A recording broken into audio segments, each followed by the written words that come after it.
We're showing footage of industries that abuse animals, like the meat, egg, dairy and fish industries. And everything that we show, it all happens in the UK, and we're showing the standard practice. It's all completely legal, and we show a mixture of free range, red tractor approved, RSPCA assured, organic, grass fed. And that's just to raise awareness, because when people buy these products, they don't see what it is that they're actually paying for.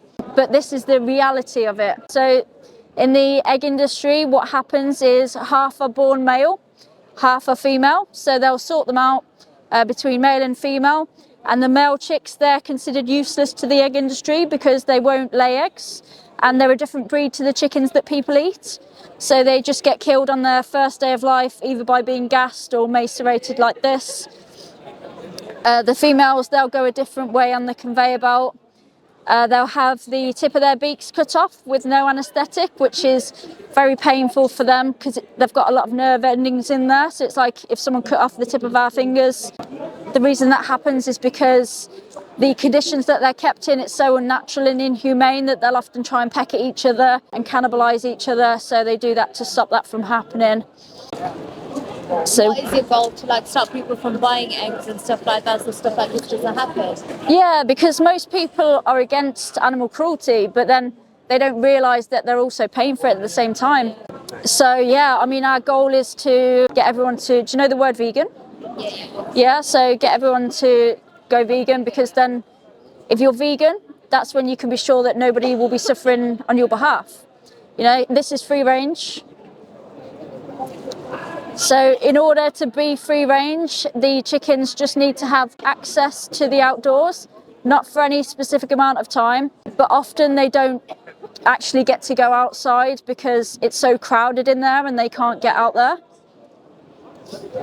So have you spoken to the MPs and stuff like that? Yeah, we do that too, yeah. What have they said? Well, obviously, it's a business, it's quite difficult, but the thing with speaking to people at consumer level is that there's a lot more power, we've got, because Power numbers.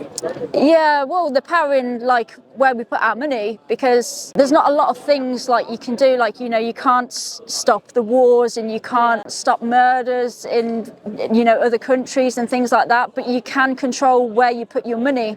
And when you do your shopping, or when you go out and when you order food, that's when the power's in your hands, and you can decide whether or not to support it, This is after the bird's egg production has declined. So they've been selectively bred to produce 300 eggs a year compared to between 10 and 20 that they naturally would. And then once their egg production has declined, then they get killed. So that's all right. Would you say that you're against animal abuse? Yeah. I know, obviously, definitely. Yeah. And do you think it's possible to be against animal abuse whilst paying for someone to abuse animals for you? No. No. So what do you... There are other ways of having food. I mean, some people, for example, chicken, they can't give up chicken and stuff like that. Yeah. Some people would say, well, God put chicken on this earth for you to have, to eat and stuff. So I guess there's other factors like that. Yeah, I mean, when we've got other alternatives, do you think that any compassionate or benevolent God would be okay with us killing an animal that he's given the ability to suffer and feel pain when we've got perfectly good vegan options, Because you could say sometimes maybe it could be justified, if we're in the wild or if there's nothing else to eat, then we have the ability to eat animals for a reason. But I don't think that necessarily excuses us to eat animals whenever we like, because we've got other options, especially in this country, I think it's good that you're doing these videos, because I wouldn't know that that's a process that they go through, honestly. Yeah. So considering that you're against animal abuse, what do you think would stop you from aligning your actions with your morals and going vegan today where no animal will be abused on your behalf? Would you go vegan? Oh. I don't think it's a click of a finger kind of thing. I think even, let's just say, with someone who's smoking and stuff, obviously they have to ease it out. Same with changing their whole diet and stuff. They'll have to slowly cut down to change it all. Yeah, I mean, for me, it was instant. You can just stop like that. It's not going to have like a detrimental effect on your body. And the reason I say that is because for every day that you're not vegan, somebody's still suffering because of you. And say if somebody, if somebody was racist, for example, and they said, you know what, being racist is wrong, therefore I'm going to slowly become not racist. So, I'm just going to be racist like 2 or 3 times a week. That's different to like eating, like for example smoking, because if you're so used to eating and stuff, racism is like completely different topic. Because Yeah, of course you slowly ease out being racist and stuff. Yeah. For example, racism shouldn't happen in the first place. But like with foods and stuff, I do eat chicken. So if that's what I know and stuff, so like trying to change my diet, trying out different things, understanding what vegan is, going more vegan options. Yeah. Obviously take time.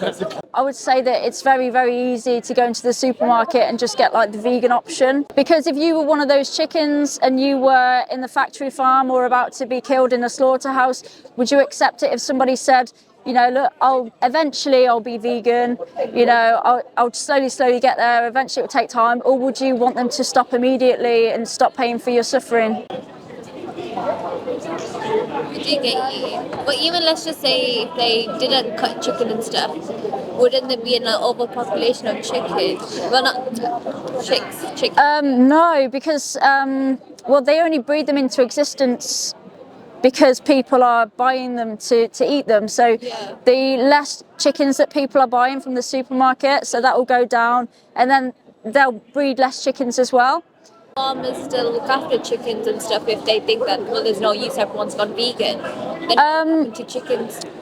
So it will be a gradual process. So the chickens that are alive today, they'll obviously be killed, but then they'll breed less and less into existence. So less of them will exist. Some of them maybe will live in sanctuaries and things like that, but it'll be like a transition.